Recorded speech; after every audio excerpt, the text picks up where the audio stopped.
They developed sustainable fishing practices, protected important breeding grounds, and avoided activities that would damage the ecosystems they depended on.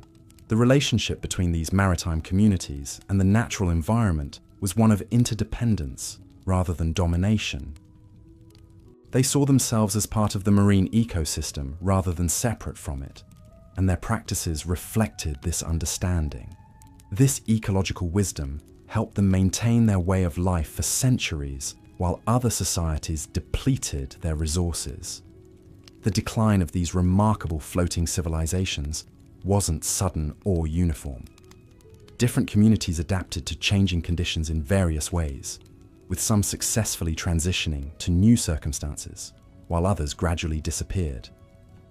The factors that contributed to their decline included technological changes, political developments, and environmental shifts that made their traditional way of life increasingly difficult to maintain. The introduction of steam-powered vessels fundamentally changed maritime transportation and commerce. Traditional sailing ships couldn't compete with steamers in terms of speed, reliability, or cargo capacity. This technological shift eliminated many of the advantages that had allowed maritime communities to prosper as intermediaries in regional trade networks. The increasing presence of European colonial powers in the region also transformed the political landscape in ways that were unfavorable to independent maritime communities. European nations had their own imperial ambitions and weren't willing to tolerate autonomous groups that operated outside their control. The superior military technology available to European forces made resistance increasingly futile. The modernization of China itself created new opportunities on land that attracted many people away from maritime life. As the Chinese economy developed and new cities grew along the coast, former maritime people found they could earn better livings in factories, offices, and shops than they could at sea. The younger generation was particularly attracted to these new opportunities. Changes in international law and maritime regulations also made traditional maritime activities more difficult.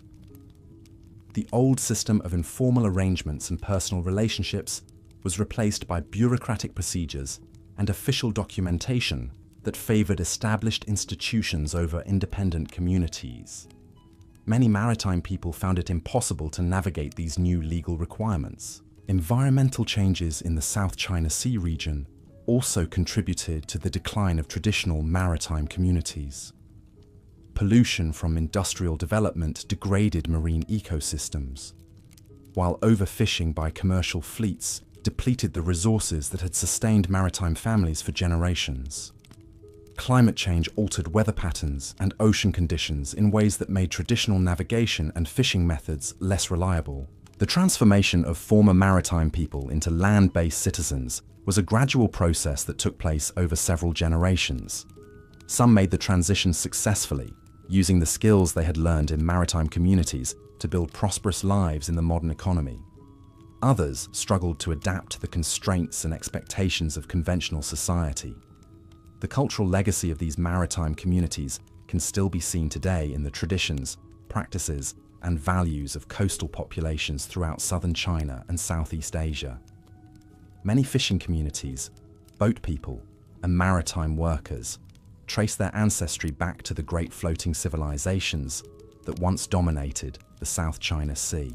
The business practices and organizational methods that were developed in maritime communities continue to influence Asian commerce in ways that most people don't recognize. The emphasis on personal relationships, flexible arrangements, and mutual benefit that characterize maritime trading has become a hallmark of modern Asian business culture. The linguistic contributions of maritime communities are preserved in the dialects and specialized vocabularies used by coastal populations throughout the region. Words and phrases that originated aboard trading junks and fishing vessels have entered mainstream languages and continue to be used by people who have no knowledge of their maritime origins. The architectural styles that were developed for shipboard living influenced the design of buildings in coastal cities and towns. The emphasis on efficient use of space, flexible arrangements, and adaptation to environmental conditions that characterize ship design can be seen in traditional architecture throughout maritime Asia. The artistic traditions that flourished in maritime communities have had lasting influence on regional culture. Songs, stories, and visual arts that originated aboard ships and in floating communities continue to be performed and appreciated by contemporary audiences, though few people understand their maritime origins. The religious and spiritual practices that were developed by maritime communities have been incorporated into the belief systems of coastal populations throughout the region. Temples dedicated to maritime deities can be found in ports and fishing villages from southern China to Indonesia, maintaining connections to the floating civilizations that once dominated these waters. The scientific and technical knowledge that was accumulated by maritime communities has contributed to modern understanding of oceanography, marine biology, and navigation. Many of the observations and techniques that were developed by traditional maritime people have been validated and incorporated into contemporary scientific practice.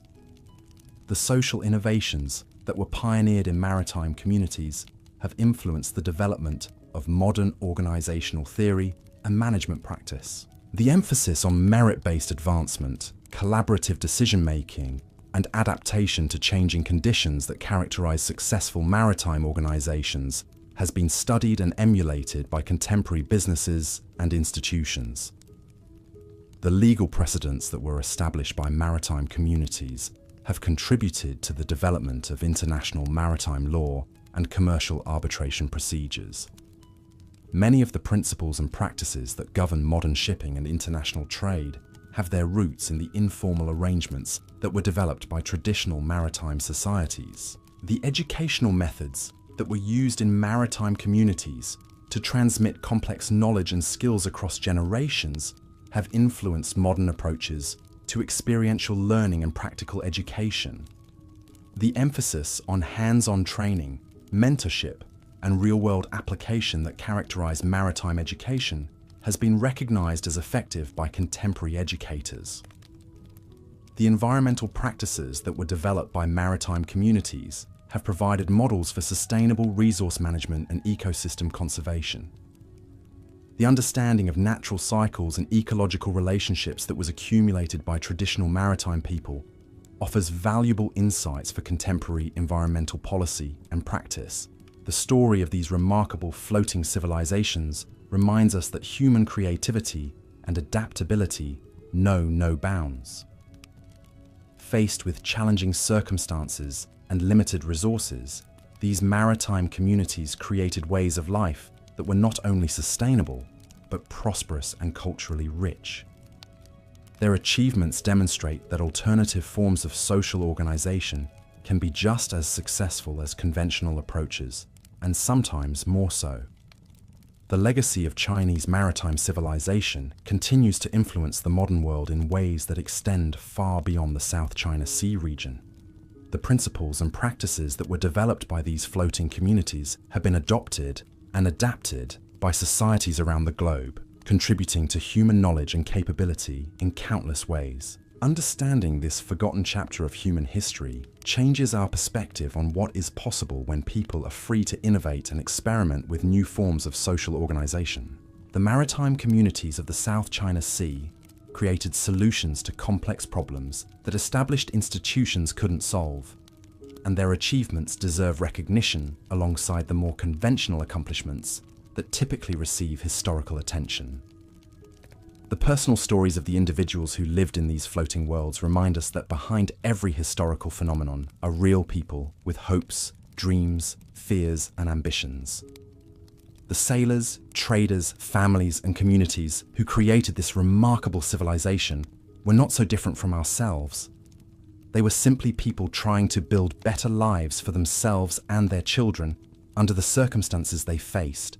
Their success in creating prosperous, stable, and culturally rich communities under challenging conditions offers inspiration and practical lessons for contemporary societies facing their own difficulties. The maritime people of the South China Sea proved that it is possible to thrive even when conventional approaches fail, and their example continues to inspire those who refuse to accept that their circumstances are hopeless.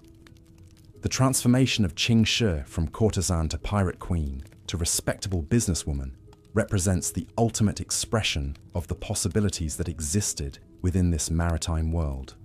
Her story demonstrates that in societies that value competence over convention, extraordinary individuals can achieve things